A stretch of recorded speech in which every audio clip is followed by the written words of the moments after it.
Hello there, you happily, joyously, miserable, accursed. As always, Christy Clark and Scott Reid are here. I want to start this show with a couple of comments from Apple reviews. The first is from Petey in Montreal.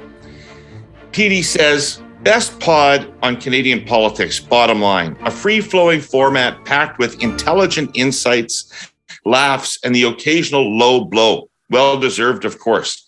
Thanks for that, Petey in Montreal. I'm glad all the Habs talk we do here has produced some kind of tangible result. The second comment is from Jarman2, who writes, wow, we're at the 60 minutes every week and I'm not a liberal. Two liberal backroom hacks from the past. That'd be you and me, Scott. I guess. Is refreshing, no matter your political perspective. And Christy Clark filling the third seat, temporarily vacated by Jenny Byrne, adds to the show. I actually listened to the same pod a couple of times to absorb all the conversations and nuances.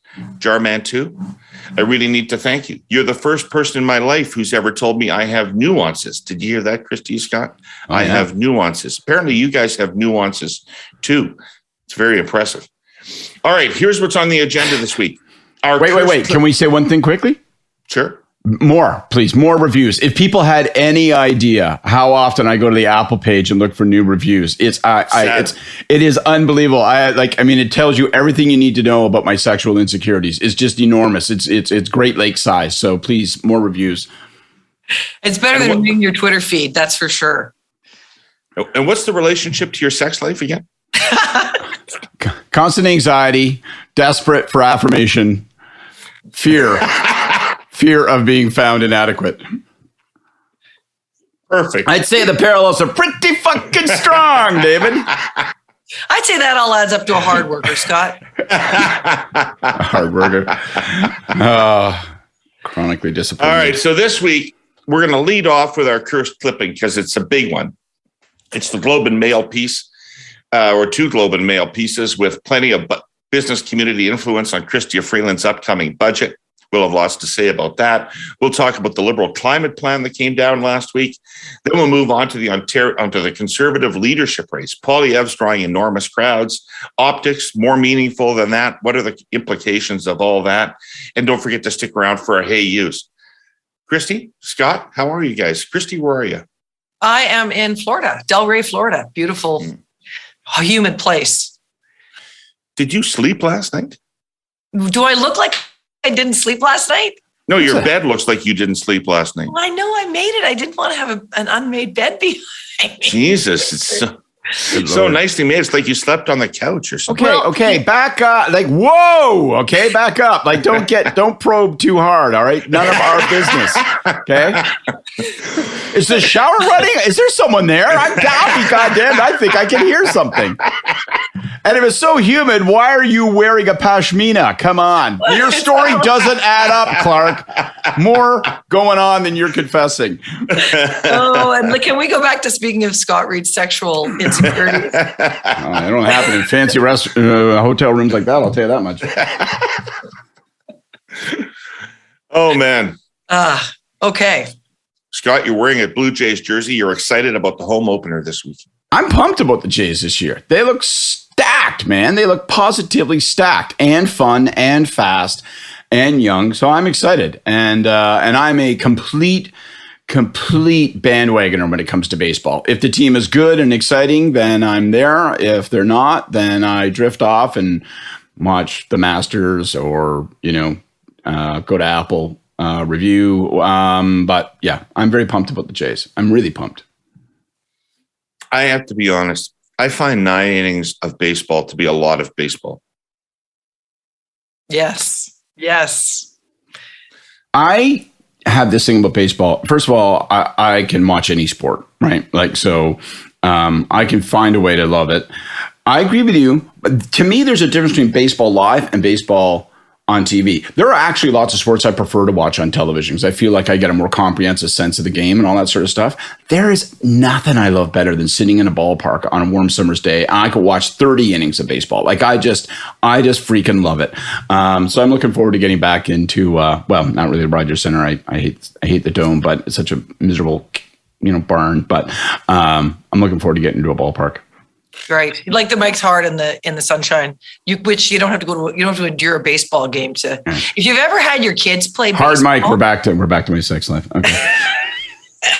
Well, they didn't call it Hard Scott.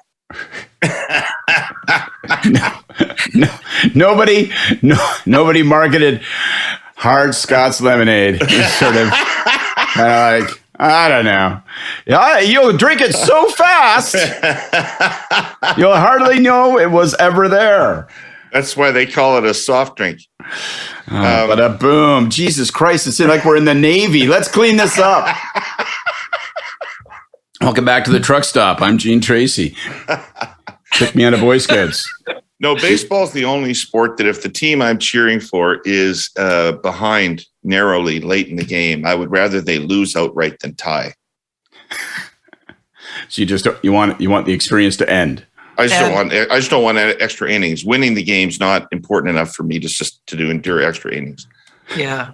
Well, a great way to learn how to hate baseball is have your kids go through it, because it's just they spend they can't pitch for like 4 years or something, and it is everything you hate about baseball is way worse when you're watching your kids play it. And your kid gets up for like 2 minutes, and then I'm in an online discussion right now on TeamSnap with 3 other guys. All of us fighting over who's not going to be the head coach for the team. I'm like, I don't think like I don't even own cleats. I'm happy to carry the equipment bag, and I'll make sure the kids have fruit boxes. But like, I'm not going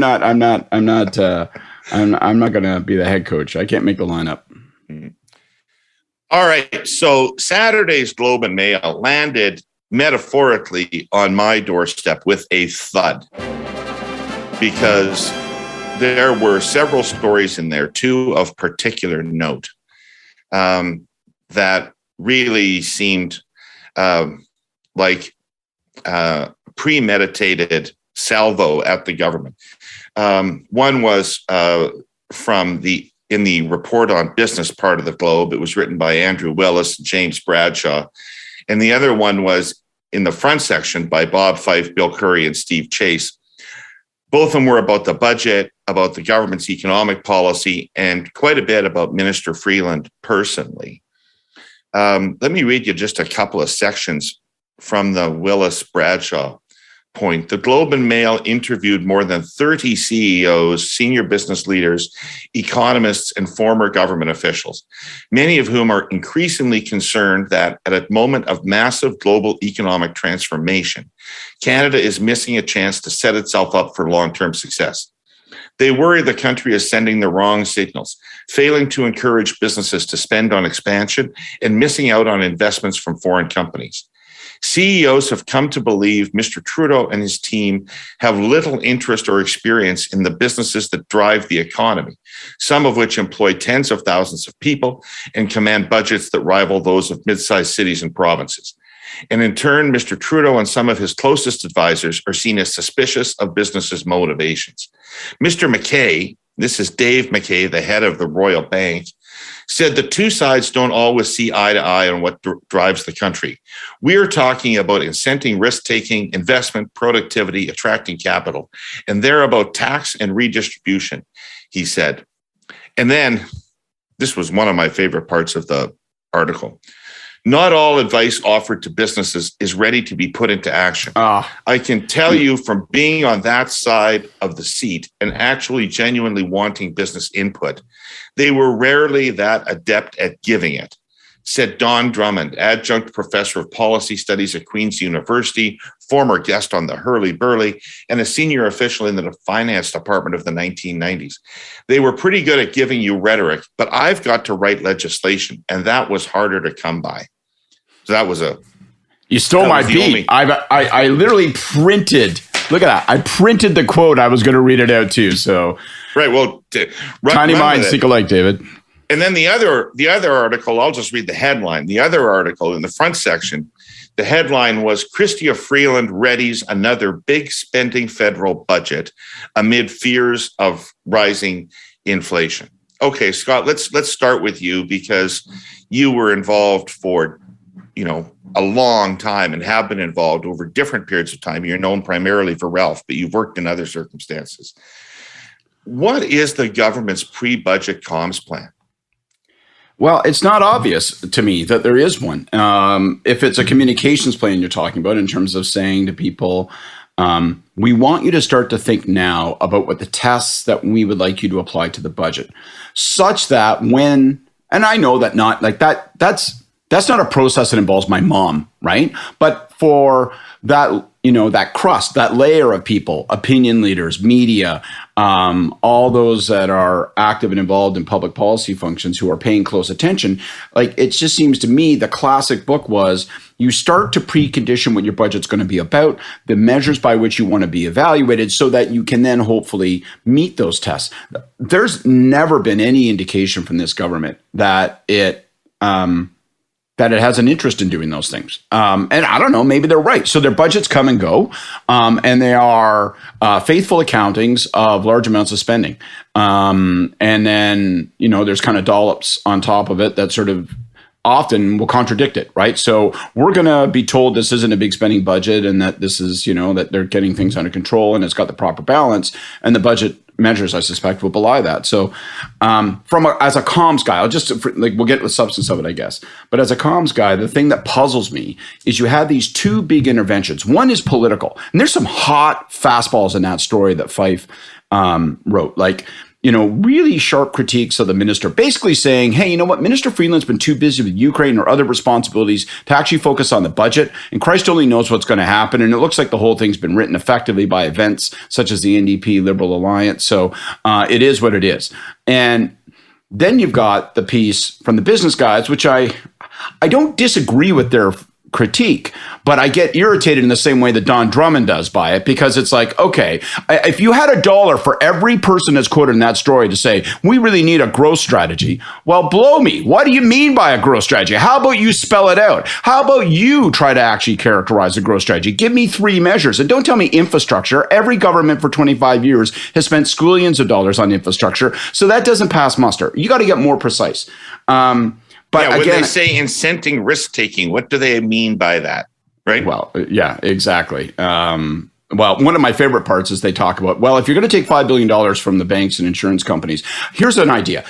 Take it from us, but then leave it with us. This is in the story. Then this is their proposal. Then leave it with us and we will spend it probably on things that you think are high priority, but leave that $5. So it's like, well, wait a minute, that's not actually taking it from you. Now, maybe I don't think they should take it from you. I don't know. But this idea of if you take it from us, then let us keep it. And then we will spend it better than you will. Anyway, my point is this. I'll shut up and turn over to Christy. My point is these are two sharp stories. One's politics, one's business. And they're both running hard at the minister. They're both running hard at the government. They're running right at them and saying, we don't have confidence in what these guys are doing, where they're going, or how they go about it. And some of it is personal and some of it is policy. And there's no rebuttal to that. Like there's no competing frame where the government is setting up the budget. There's no response to that. And I'm sure they'll say, well, we'll have our response in the budget, but I don't think they will. I think the budget will just be a great big kaleidoscope of stuff and words. And it's on a Thursday, which means Friday then vanishes and anything can happen in Ukraine at any day. And it's gone by Saturday, much less Monday. So I don't know. I guess if you're content, unless there's a problem. But if you're content, if you're content with that, great. But if I was Christy Freeland, I would say I would like to actually run this fucking show. I would like to tell a story in advance of what I'm trying to do. I would like to have people understand it. And I would like to rebut those that are saying that I'm not up to the job and I'm not doing the job. But I see no indication that they even give a flying fuck, which in some ways validates the fundamental criticism, which is that they're indifferent.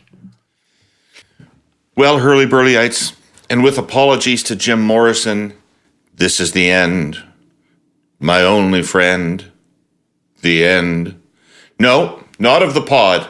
For 12 weeks now, we've been telling a story on behalf of our presenting sponsor, Telus, on how we get 5G wireless connectivity right across all of Canada.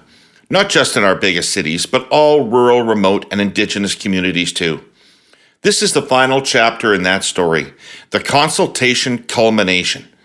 Throughout these last few months, the feds have been involved in public consultations, trying to figure out the best way to auction a new, critical mid-band of 5G, one that can carry huge amounts of data over great distances, with the potential to have great impact on every single household in Canada, urban and rural. Well, those consultations are nearing an end. See, there's a theme here. Here's the most important outcome of whatever policy decision the feds take. It's that companies invest and actually build their 5G networks, especially in rural Canada, so that everyone has access. Telus is already doing that, and Telus believes a 100 megahertz caps per carrier policy is the best way to promote competition and spur the other carriers to build networks too. Because with 100 megahertz caps, it means that 4 different carriers will have enough of that spectrum to launch their networks equally in every market. There'd be more urgency to get 5G up and running sooner, and then compete aggressively on service. What will it mean to you? Healthcare innovation and faster and broader access to it. Precision agriculture technologies that'll make our food chain far more efficient and help fight climate change. The ability to do business from anywhere in Canada to anywhere around the world. And dramatically expanded opportunities for remote learning. What will it mean to the country? Only a leading role in the world's innovation economy and $40 billion added to our GDP over the next 5 years. So yes, Hurly-Burleyites, that's the end of our story, but it's the potential beginning of so much opportunity, if only we get 5G right for everyone. Go to telus.com/get5G right to have your say in this. Christy, you kind of swim in these circles and I don't, but I mean, every person that you would hope to have lined up on the side of the business community's argument was there.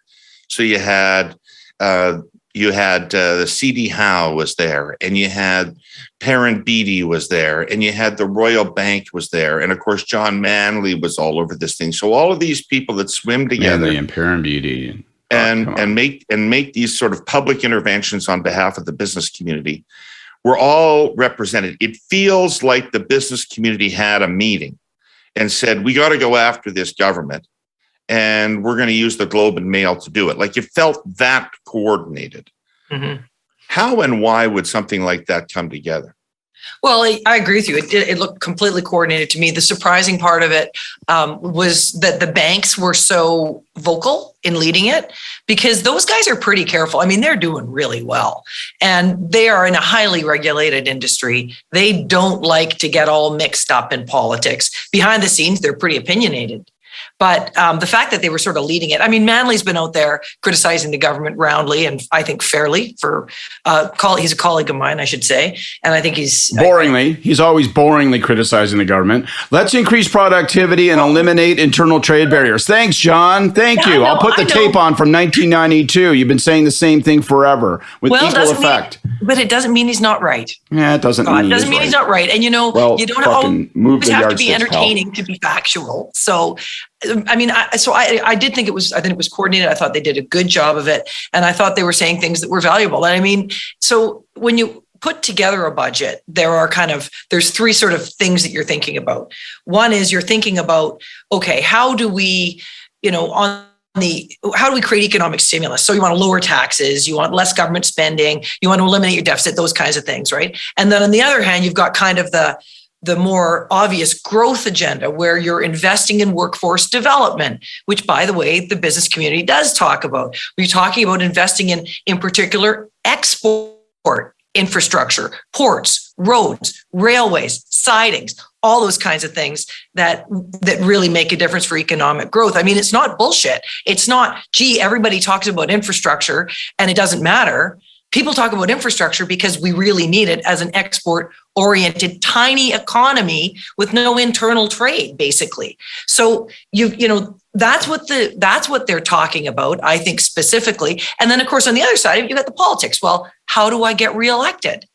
And the problem that the government is facing is not that they're indifferent to it, is that they don't understand where money comes from. They don't know how wealth is created. They can't A plus B equals C, and they don't know what B is, because all they care about is Justin's brand, keeping themselves in power, and they're saying après moi le deluge. And instead of being a great, talking about the government losing all of its seats, what they really mean is Canada's going to lose its economic wealth and power and we are going to be in a really, really tough spot. That's why people are coming out and finally saying something about it. So there you go, Scott. Not entertaining, maybe boring. Well, it is boring and it's ineffective. That's the worst part. Okay, literally, honest to Pete. I mean, first of all, big business actually commits. It's unbelievable how little of their own money. And by the way, they're sitting on a ton of it now because they did pretty well during the K recession. And and are they committing it in an effective way to retraining and reskilling? I mean, the things they call upon government to do, I think your credibility is undermined if you're not taking an aggressive application. I find myself in the awkward spot of defending the government when I share many of the criticisms that are being launched against the government. It's just that when they come, through the voice of people like John Manley, who are just saying the same old goddamn things, and they don't hold themselves to account, it gets frustrating. Well, you can't take, for example, workforce development. It's a good example. We could privatize more of the education system, which would mean the business community is delivering that. But that you can't do that. I mean, we need workforce development. We need STEM education in universities. We need kids growing up in high school learning how to code. We need First Nations people in mining programs and finding their ways to become, full Red Seal, Red Seal qualified employees. Like, that's all stuff that we need to do. And you can't ask the private sector to do that, but it requires a plan. And it requires money, and it requires work between the federal and provincial government. And they have done absolutely nothing at least nothing effectively on any of those things. So, Scott, I disagree with you because the business community can do some stuff. They can't do workforce development, and they can't work through and get rid of all of those added regulations that they've dumped on the economy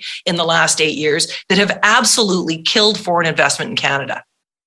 They are sitting on a lot of cash, though. They're not exactly investing. And, we have huge productivity issues. Now, whether they're not investing because we don't have the right mechanisms in place, but, I have people telling me that they've done almost everything they can as a government to encourage investment. We'll see. But invest in what, David? I mean, if you're going to invest in building a mine in Canada, good luck with that. Good luck getting it through all the new regulatory burden that's been dumped on the economy. So you find this with mining companies, they're moving out. Canadian mining companies are doing almost all their investment outside the country now.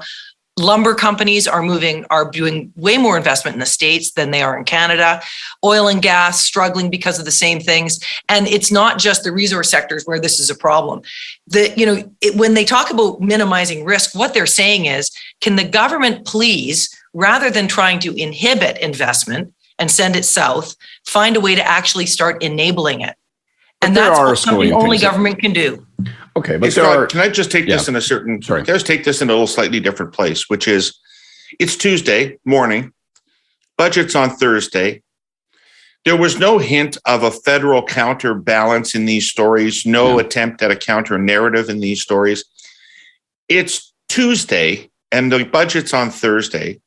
Shouldn't I already know what the budget's about? As you said, after the budget, they tend to disappear pretty quickly. Shouldn't I, as a pretty devout news consumer, already know what the narrative and the objectives of the budget are? So, this goes back to last week's pod, which is I'm going to pull up my Cracker Barrel, start whittling my stick, and talk about what it was like back in the day, right? This goes back to old man-itis now, because embedded in your question is a value judgment, which is, why aren't they doing budgets the way we did budgets in the 1990s? Why aren't they? Seriously, though, right? And you know what? I kind of am unapologetic about that, because I think that arguably you can make the case that it's more important to do budgets the way we did them now than ever before. Why?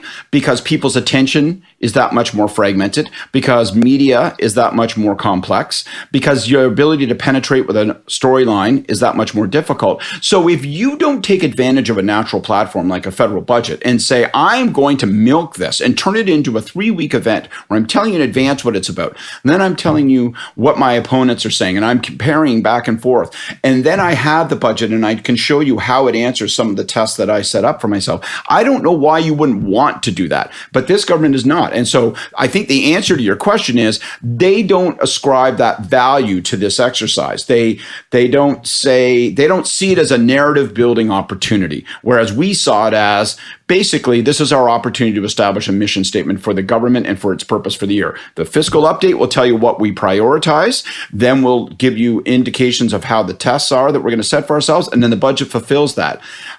They don't do it that way. I think they think they're telling their story by virtue of the NDP alliance. They think they're telling their story by doing announcements on EV plants with the Ford government, as an example, or the Legault government in Quebec. And so I think, and maybe they're right, but I don't think they are. I think they're missing an opportunity. I think they've let budgets have grown larger and deficits have become bigger, the budget itself as an event of political narrative building has become tinier. And I find that puzzling. Well, I mean, as I said, I'm not sure these guys really think that the money is very important. And where it goes is very important. I don't think, the thing is, you can see a budget. I think you should see a budget as a tool for economic opportunity, economic growth, whatever it is. If you believe that cutting taxes grows the economy, okay, that's your thing. If you believe that spending a whole bunch more money on childcare to develop the workforce, okay. I mean, but I think fundamentally the problem is that this government doesn't see budgeting and economic growth or economic change as related things. They see the budget as just something government has to do because Parliament needs to pass one every year, or the government ceases to exist and you have to go to an election. I think that's why what you guys used to do when you used to constantly leak and get that narrative out there early on a budget doesn't happen anymore. Is it possible that they are smart and they flat out don't care what the Globe and Mail says about the budget because nobody reads the Globe and Mail, and that they know that they don't need a master narrative for the budget because they're going to have a bunch of discrete elements that appeal to different constituencies? They're going to have defense spending. They're going to have climate spending. They're going to have dental care spending. They're going to have all kinds of different things. And they can parcel all that up in miniature pieces and fire it out there on the interweb to the people who care about defense, people who care about childcare, people who care about dental care, and market it that way. Maybe they don't care about the master narrative that the mainstream media are going to chat about at the Metropolitan. Right. But that's sort of my point, David. It's related to my point, which is they care about getting reelected. They care about holding on to power. They don't really care about growing the economy, or they don't really care about the role that the budget can play in actually building, a long-term stable, putting the fundamentals in place for our kids to have a functioning healthcare system and all the rest of those things. Like, they just don't understand where money comes from, and they don't understand the role that money can play in building a future for the country. It's just about their future and their electoral prospects. And that's where I think they've really fallen off the rails in the last 8 years, because every year that habit's gotten more entrenched for them. Honestly, I don't think that's entirely fair. I don't know of any government that doesn't say to itself, I care a lot about achieving economic progress. I care a lot about ensuring that I expand the reach of opportunity. Governments do. They may make different choices than we might make or whatever, but I think I'm not sure I think it's fair enough to say that as a matter of absolute values, they don't care about those things. I want to go back to your point though, David, because your response saying, when it comes to the articulation of budget and the use to which they put it from a comms and political standpoint, I'm sure that what you said, we're going to take the individual measures. We know who the 70,000 people who care about each one of these line items are, and we're going to get to them using digital tools. I'm sure that's their thesis. And I'm sure they're listening to this conversation, or if they're listening to this conversation, they would say, you guys are talking like, it's like the Gutenberg press. Okay, guys, like you're in another era. I think that's wrong.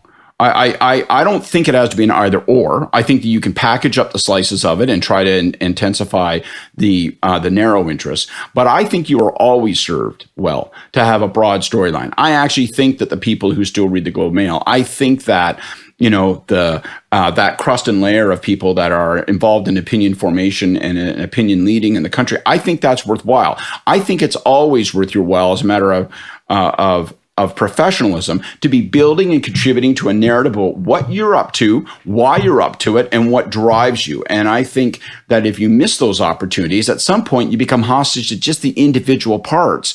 And that's a less sturdy platform. At some point, if you're just an accumulation of things, there's no whole. You're just slices, and so I'm sure that would be the rebuttal, and I think it's wrong. And I don't think it's just because I'm old and I did it a different way. I think they're missing an opportunity. I think big narratives matter for sure.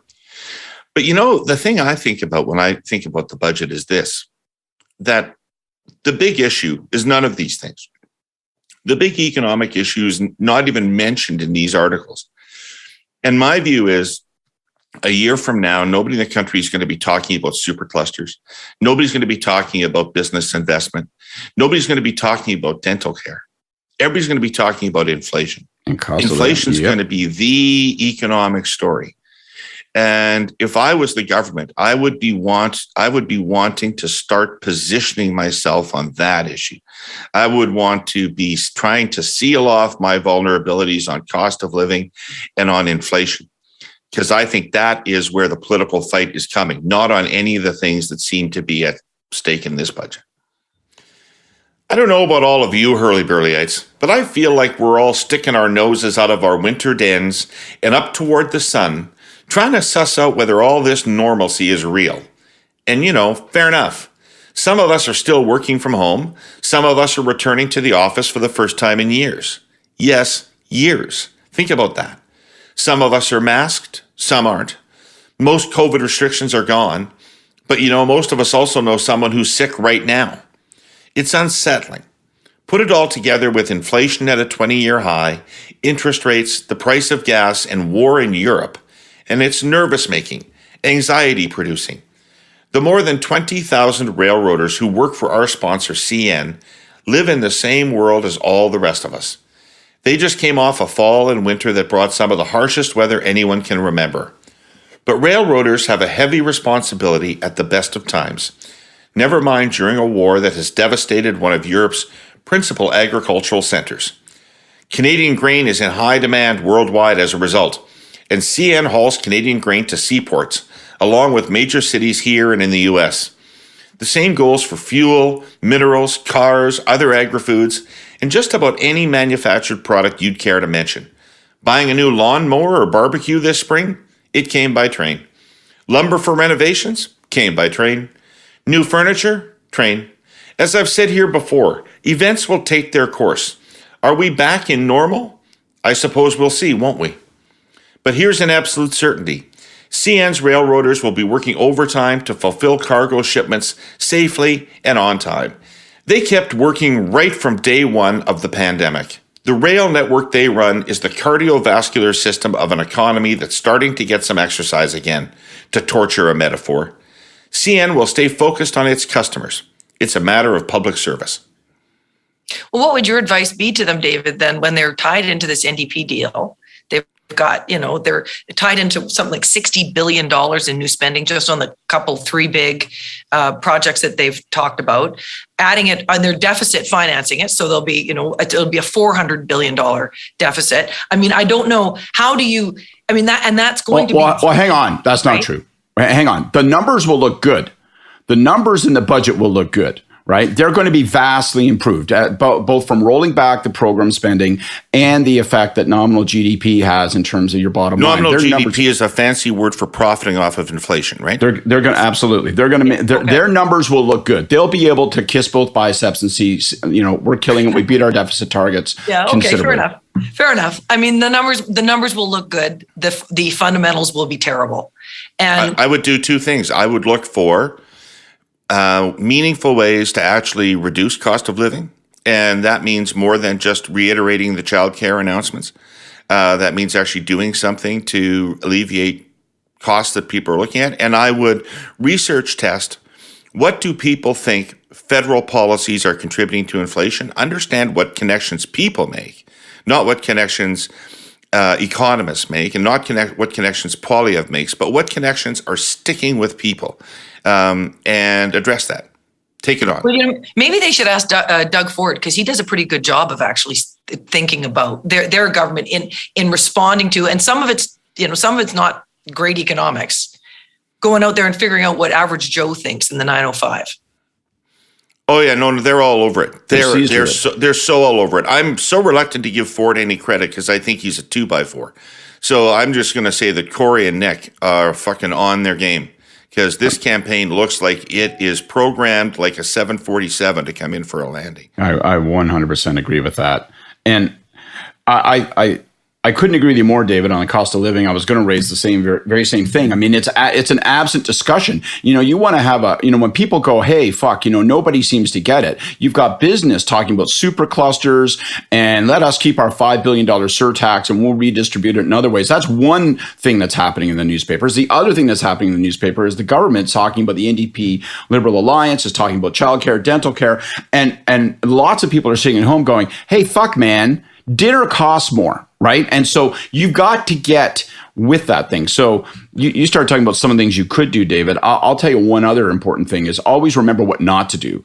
And what not to do is to tell people why the problem isn't as significant as they think it is, which is where I'm really worried that the political nose of this government is pointed, right? It's like, well, inflation is a global problem. Therefore, it requires a global remedy. And what we're doing, some of the things I was doing already actually help. So, don't worry, we got this. And it's actually going to get better. Like, I mean, that whole narrative, like telling people, you know what, childcare is actually the remedy to that. Like, so like as though childcare, it's like my mom, she thinks tea tree oil fixes everything. And like the government can't sound like they think that childcare fixes everything. So one is don't do that. I think the other thing, if they want a graphic illustration on what to do, if they really wanted to grab the bull by the horns, it's a different kind of cost of living issue by housing policy. If they've signaled it's going to be a priority in this budget, but if it's a programmatic solution, if it's we're going to have more affordable housing units as opposed to thinking about the affordability of housing,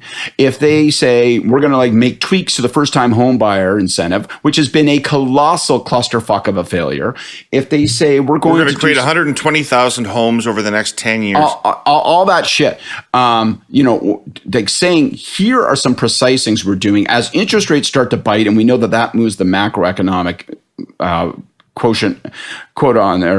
equation on this. Here are some precise things we're doing to actually like make it less costly for you to get into that home. I mean, that's where they could get some traction. That's somewhere where they could say, well, we're pointing to something. But I'm worried that it's going to be variations on first-time home buyer programs, big government programs that that are expensive, wrapped in an unaccountable promise that we're going to build a squillion homes over the course of the next decade. Doesn't work. Yeah, and I think so. What can't government do something about? They can't do something about food prices. They can't do anything about gas prices, anything meaningful. All those daily costs. Although that's where the political pressure is. I mean, look at Biden releasing the strategic reserve of oil. I mean, that's purely political. They're not in an economic crisis. They just have high gas prices. Yeah, exactly. So there's a whole bunch of things government can't affect. So what can government do? And, it's arguable whether or not government can have a big enough impact on, it's not arguable. It's inarguable that government can't have a big enough impact on housing prices in the urban centers. It's just not possible for the federal government of all levels of government to be able to affect that kind of change. It's really principally a municipal government driven solution.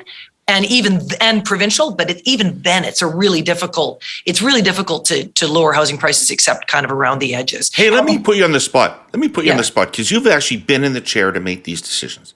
Tell me why governments don't ban all foreign money from housing. Because they might this week. Well, because there are a lot of foreigners, because we want immigrants to come in. First of all, you want to have an open economy. And if you're an immigrant, that's one thing. But if you but also, David, because when you look at the statistics, it isn't foreign money that is driving up the cost of housing. In large part, that's a small part of the problem. The biggest part of the problem is the psychology of the market. Look what happened during COVID. Nobody expected housing prices were going to go way up. It wasn't foreign buyers. It was Canadians that were buying those houses, getting into a feeding frenzy, and prices went sky high. I mean, if you want proof that it's not foreign buyers, in large part. You go back and you look at what happened during COVID when there weren't foreigners coming here. I thought both you and Kathleen Wynne put foreign buyers' taxes on homes and immediately moderated the market with those measures. Yeah, it did, but it didn't last long. And so because what happens is you put a foreign buyer's tax on, people figure out how to get around it pretty quickly. So at first it puts a chill on investment. And it slows down things a little bit because people don't really know where it's going, but it picked up again really quickly. So it's at the end of the day, it's kind of a symbolic move, but if you actually want to lower housing prices, you have to free up a whole bunch of land. You have to build new housing on it and support people getting into that housing. And I disagree with the idea that government being a co-owner in, taking on some equity in someone's home is necessarily a bad idea. It's just very hard to implement. Hasn't worked. But even then it's really, it is an issue of building more housing. And the federal government doesn't do zoning. They don't open up land. They don't, they're not in the business of figuring out development, where it goes and how much of it goes where. And they're also not the ones that have to put up with all the NIMBYs going to their meetings and saying you'll never get reelected if you do this. Right, but they have a checkbook. And so they can create incentives for supply, and they can also take a page out of our buddy John Webster's book and convene that actual Fed-Prov municipal table and do as... Because even though we don't have any guns, we are conveners. As Melanie Jolie says, we can play the role of convener and bring people together and say, you know what, there's going to be a boost in transfers if you guys actually adopt the policies that are encouraging. They've done it in California. In great big Democratic California, they've said, sorry, man, right? It's actually going to come a reverse onus. If your municipal bylaws are such that it discourages supply, then actually we're going to stomp on it. And I do think there's a role on foreign buyers. But the trick is, as you say, you have to start to look at, well, how do we make certain, like, I don't care if some guy from Iran buys a condo. I just want to make certain that the condo gets rented. I don't want it sitting dead there as an investment vehicle that never gets occupied. And now the stock of... But why would you allow an Iranian person to buy a condo? Like, why have we allowed, and we're going to have to move on, by the way, but why have we allowed the housing market to become an investment play rather than shelter for Canadians? We haven't allowed it to. It is whether it's foreigners or Canadians. People see this now as the place to invest their money, not in high-tech startups, not in sort of major manufacturing agendas in Canada. If you want to make money investing in Canada, you invested in fucking real estate.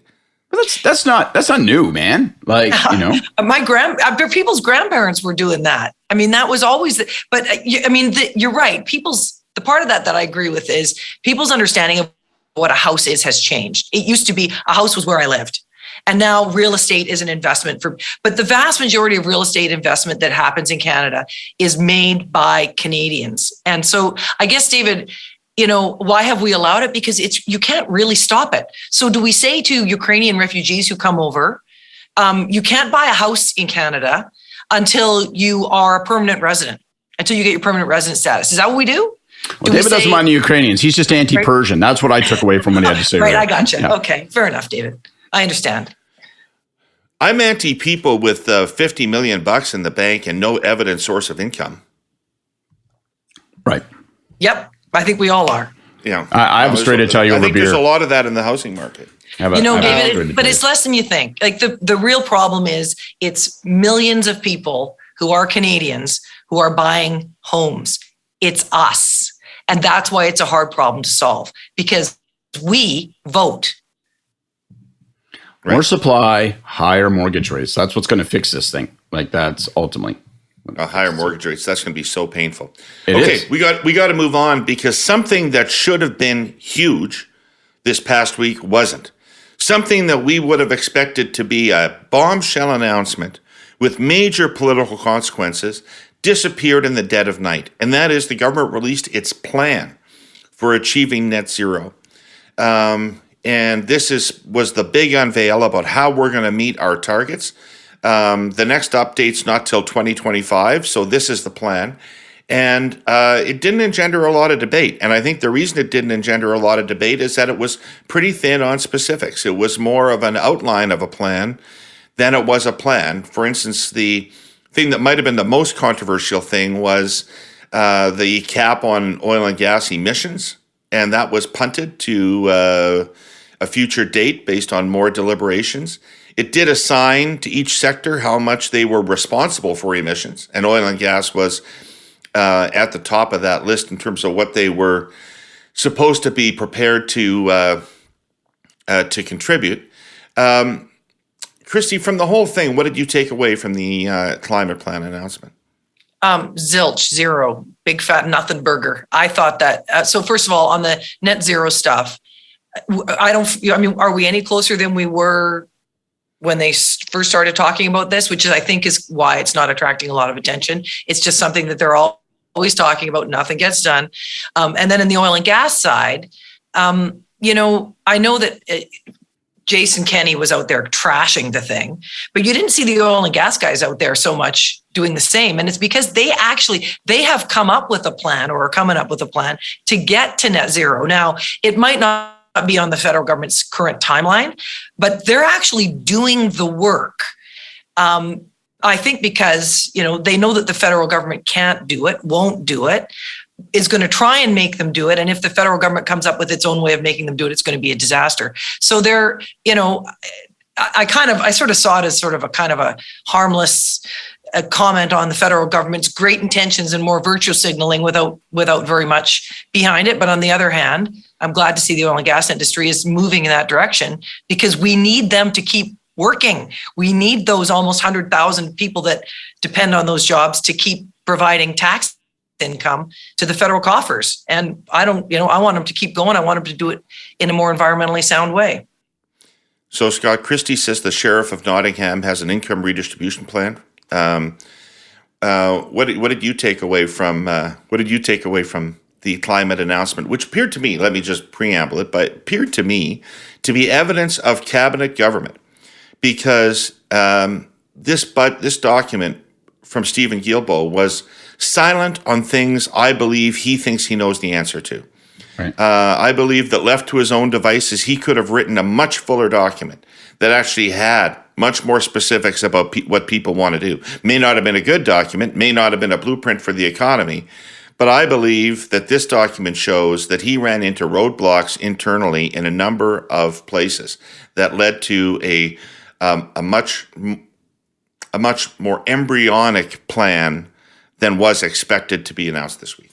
I agree with all that. And I think if our friend Seamus had been left in natural resources, I think you would have seen a different plan too, because he would have had a different hand on it. I think, I know we're all bashing on it, and I'm going to bash in a second, but I just think there are a couple things that I think we should, just to be a little bit fair, there are a couple things in there that I thought were important. First of all, just its existence and the comprehensivity at least establishes something as a baseline, and now people can go in who care about this stuff and say, well, this is the gap that's left, so we need to fill this in and we need to talk about this. I don't mean in terms of missions. I mean in terms of measures, talk, debate, what we're going to do, all that kind of stuff. Second, it talked specifically about $9 billion in transition for energy workers. I really, really, really wish, that I was calling for this in the last budget, right? The budget before we didn't have a budget. I just think that we need, and $9 billion is, I don't know, we talk about money all the time as though it doesn't have any meaning, but it's not enough, right? I mean, I think, we got to talk about how if this is a national enterprise, this transition, then we have a national interest in making certain that those that are going to be harmed by this transition are given tools to succeed or insulate themselves and cope, and so I'm glad to see that there's at least some nod toward that.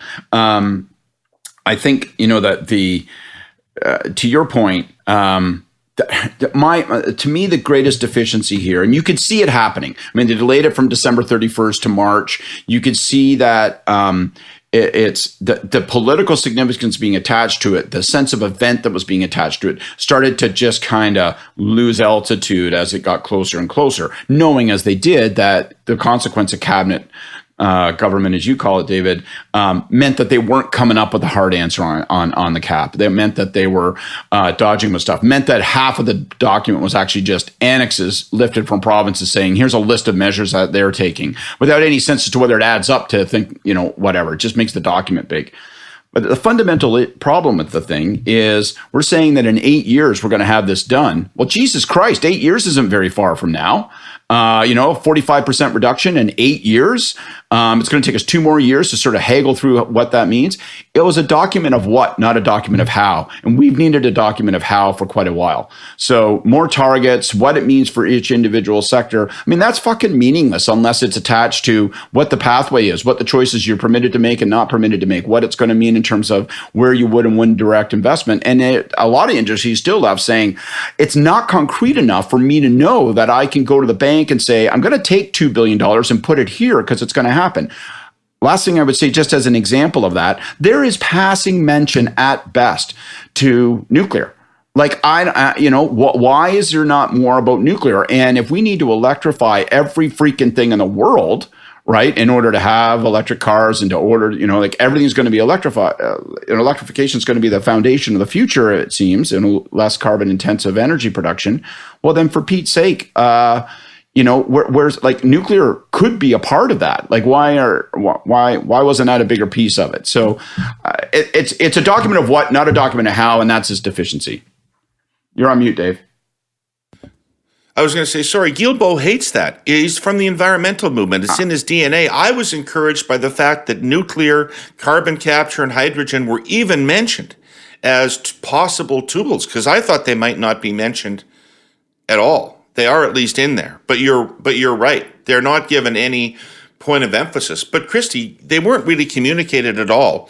And the actual inclusion of those things is depending on what happens in the budget in terms of what's actually allocated for carbon capture, for example. But these are significant gives to Western Canada, and they're not communicating them as such at all. No, I agree. They see oil and gas. They add Alberta as losers in their political calculus. I do want to say something about this energy transition, though, because there has never been a time where it's been more abundantly obvious that the world needs Canada's oil and gas. Like, the world is not stopping using oil and gas. What they're doing when countries like Canada decide that we want to send all of our oil and gas workers to sell popcorn outside the national parks so that people can go enjoy the environment, all we do is we take ourselves out of the bidding and autocracies, countries that operate with slave labor, have no environmental considerations whatsoever, are taking over those customers anyway. So oil and gas is going to continue to be a transitional fuel for quite a few years. I don't imagine we should be thinking about transitioning any of our oil and gas workers out until the world starts needing less oil and gas. Ideally, the good guys are the last ones out of the oil and gas market, not the first ones out. And I think world events today have demonstrated that is absolutely vitally important for Canadians, not just kind of for our own economy, but to be good global citizens. But it can't be an either or play like that. And we don't want to be the last guys running a livery stable, for Pete's sake, when folks are driving around in Model Ts. So we got to, we got to think it through, right? We got to do both. Yeah, we do. Well, I don't know. You weren't there. The last livery stable might have been quite profitable. There were people with horses still. And it's going to be, people are going to be using oil and gas for a long time to come. Christy, I had the German ambassador to Canada on the Herle last week, and I haven't heard anybody as excited about British Columbia LNG since you were the premier. They like their LNG. She was adamant that this was the solution to Germany's dependence on Russian gas. Yep, I know, and we had 19 proposals in the hopper, all of them getting into the approval process. We got one of them through before the government changed, and all the rest of them basically got killed by the federal government and the next government. And it's a real shame, because we could have had 5 big LNG plants in British Columbia. We have more natural gas than almost anywhere else in the world that's accessible. We are rich in this area, and we are so close to China and India, who are actually countries that are trying to do a lot to improve their greenhouse gas profile. So, we always thought it would be going to China, but boy, imagine if we'd had a chance to develop the resource, build a pipeline across Canada, and start shipping it off the East Coast, which, it's already, you cut greenhouse gases by 1/3 the minute you move from dirty coal to or dirty gas and diesel to LNG. Yeah, but who could have predicted the events? I mean, presumably LNG from BC is not going to ever be price competitive with a pipeline from Russia to Europe. Yeah, but David, I mean, I didn't predict the events in Europe, but we all certainly, and economists around the world have predicted the events in China and India forever, and they need our natural gas. China's getting it from Russia. The possibility is true that India's. So should they get it from us or should they get it from them? That's really the question. It's not, do we transition these workers out and get them selling popcorn? It's let's get more of them working and figure out how we displace the autocratic, anti-democratic regimes. Let's be careful with popcorn references, please. It's still a pretty open wound, but not everybody will agree, but I do agree with you, Christy, that I think that we will look back. What the hell do you think I'm going to spend my driver's registration rebate on? Beer and popcorn? You bet. Okay, let's revisit this. Well, if you want to trade blows like that, you're talking about the German ambassador. I thought that was a strange time to tell a condom joke, David. Like, really fucking strange. Points for courage. It's very odd. I'm just a poor man, Scott Reid, and my timing is all off. It was very odd. Okay, let's move on really quickly because we're out of time. I had planned to talk a little bit about the Conservative leadership, but we really don't have time. So let me just put one question to you.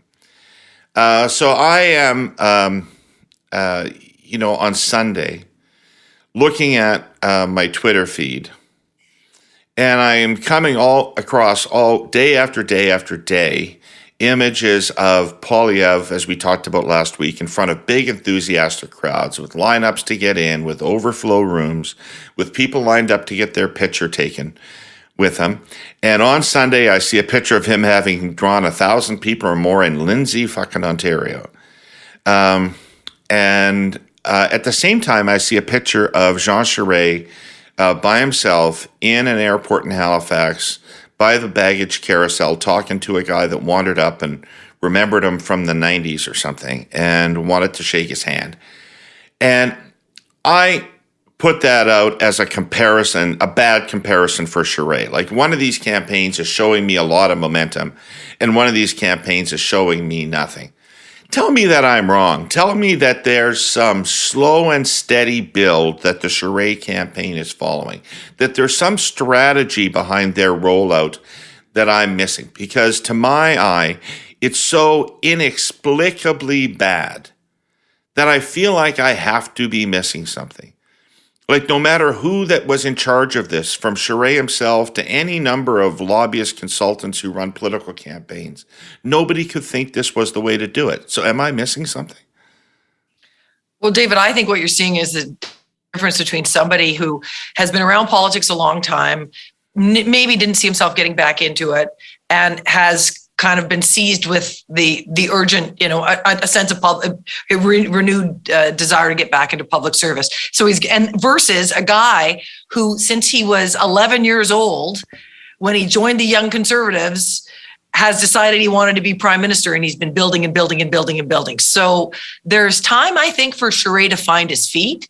But I agree with you, at the moment, he is not where he needs to be. It's really tough to come out, without having all that back planning, which Poilievre certainly had. And so at the moment, it doesn't look good, but I'm sort of crossing my fingers and thinking he will find his feet and they will catch up over the months to come, because the leadership is still a few months away.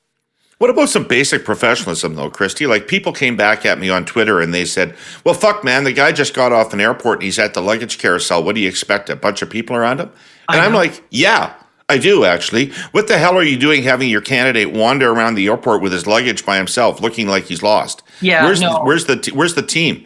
Where's a group of people meeting him at the airport? What the fuck? And why share that picture?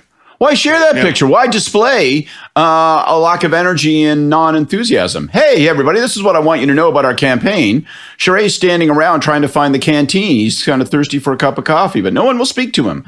It's inexplicable to me. I got a bunch of grief too, and I make reference to it online, David, and people start coming back and go, well, maybe people want a serious candidate that's, not so gimmicky and all this. I'm like, gimmicky? Give me a fucking break. 1,000 people lining up to shake my hand isn't a gimmick. It's evidence of an exciting animated campaign, and something, by the way, that I've said many, many times, liberals have better get on top of, because this guy's building something that has got to be stopped, or it's going to roll over some uncomfortable places. But Sheree, like, I mean, I don't know what to say. Like, it's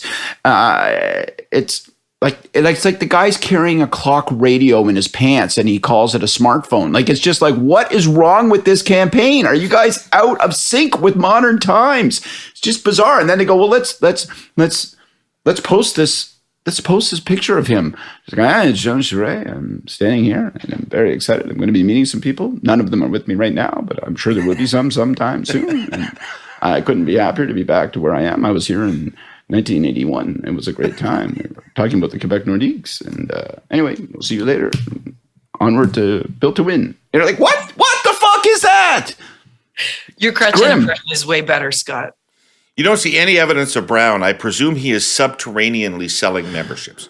And Lewis, I'm curious. I mean, these guys take all the light and heat as the contrast between yin and yang. But like, those guys, are they out there going to the body? Are they selling memberships? I think Lewis, again, I think she might be the quiet assassin in this race, and a little bit like the way she was last time. We may be surprised with the power that she's punching. She was out in Manitoba last week. She had a pretty big crowd in a rural riding. One of her caucus supporters threw an event for her. Pretty big. She's probably still got some game in the prairies, for sure. Caught my eye. We don't see inside the evangelical churches either, right? Where she's going to be campaigning hard. And that's, some of the big communities, big automatic audience, kind of easy to organize. And there's very, very little, there's no coverage of it. We don't have any insight into it. Right. All right, you know what time it is? It's time for the Hey Yous. Ladies and gentlemen, please return to your seats. The Hey Yous are about to begin. It's time for the Hey Yous. Who wants to go first? I have a weird one. Well, not a weird one. Awesome. I have one Do that's Scott always accuses me of calling for a resignation, so I'm going Yeah. I'm going to go a little low key here, which is I've been trying to, for months now, organize my friends around supporting some refugees coming to the country, Syrian or Afghan. We started with Afghans, but it was way too hard. And then we moved on to Syrians because we thought, okay, because it turns out it's easier to do that. Well, the Anglican Church came out today. They're the biggest kind of hosting group. People like me can go to them and say, help us do this, saying they're not going to do it anymore. And the reason they're not going to do it anymore is because the government regulations have been so hard to get around. It is so difficult and so costly to bring a refugee family into Canada.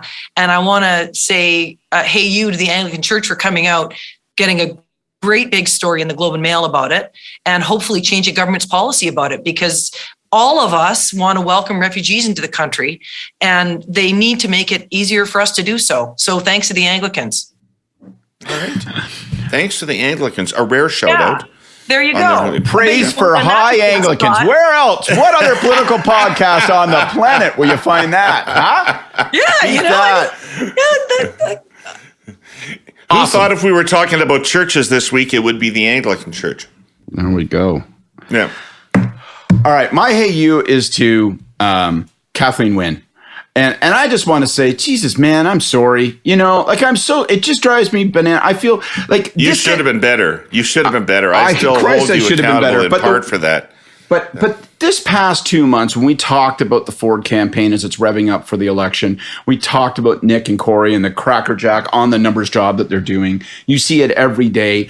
And I mean, fundamental to it is a recognition that their research shows what our research showed 6 years ago, what your research showed 6 years ago, David, which is that a higher minimum wage is a popular cross-cutting issue when it comes to politics. It's not a partisan issue.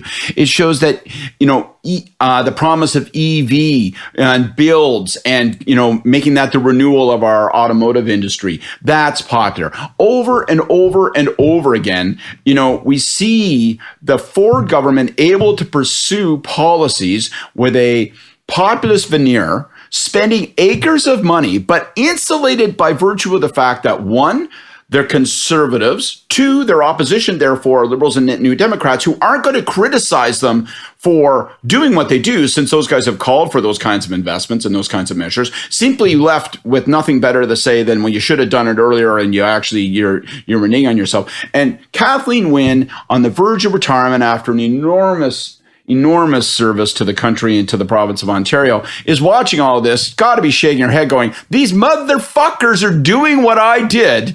And I was told it was popular. It didn't work for me. It is working for them. It got me defeated in 2018, and they're getting reelected in 2022 on it. And, it's just a fundamental reminder that life and politics, it just ain't fair, man. But a shout out to Kathleen Wynne, because she was a great premier. And the lesson of the campaign that we've seen so far in Ontario is, Kathleen, you were right. You were right. Well, she was right about some things. It's a cautionary tale to politicians. Choose your advisors wisely. There you go. My hey you goes out to Minister Guilbeault and Minister Wilkinson, Environment, Climate Change, and Natural Resources, respectively. I think Canadians have lost the plot on what you're trying to accomplish in climate change terms. I think you need a much more proactive and clear strategy for communicating about climate change. I don't think people know what we're trying to accomplish anymore as a country. And I certainly don't know that people think, and I certainly don't think that people know what their role in it is supposed to be. What are people expected to do over the next 5 to 7 years to accomplish this objective? What behavioral change do you want? What differences in behavior do you want from these people? I don't think they have any idea. And I think if you're counting on just the price signal of a carbon tax to make it, that isn't going to work. So I think if this is going to be politically durable as a set of policies, that you're going to need to have a much clearer and more coordinated and concerted communications campaign and way of talking to Canadians about this issue than you've had to date. So that's my hey you. Sharpen that up a bit. So that's it for this week, folks. Sorry it took you over time, both of you. I know you've got busy lives, but thank you for joining us today. I want to just quickly acknowledge to all of the viewers and listeners who very kindly, gently, and appropriately pointed out to me over the last 3 weeks or so that my audio fucking sucked. The Air Quotes Media team went to some considerable length to fix my audio, and I hope it's better today. I hope the show is more listenable today. I'd obviously like to thank our presenting sponsor, Telus. I'd like to thank our sponsor, CN. And I'd like to thank all of you for listening. And take care, and we'll see you next week with some more Curse of Politics. Bye, guys. Have a good week. See you later. Christy, you make a mean bed, by the way. Looks like you could bounce a $1 bill off that mattress. You know what, Scott? You'll never see my bed again. All right. I'll go lick my paw now. Goodbye, people. This is that time.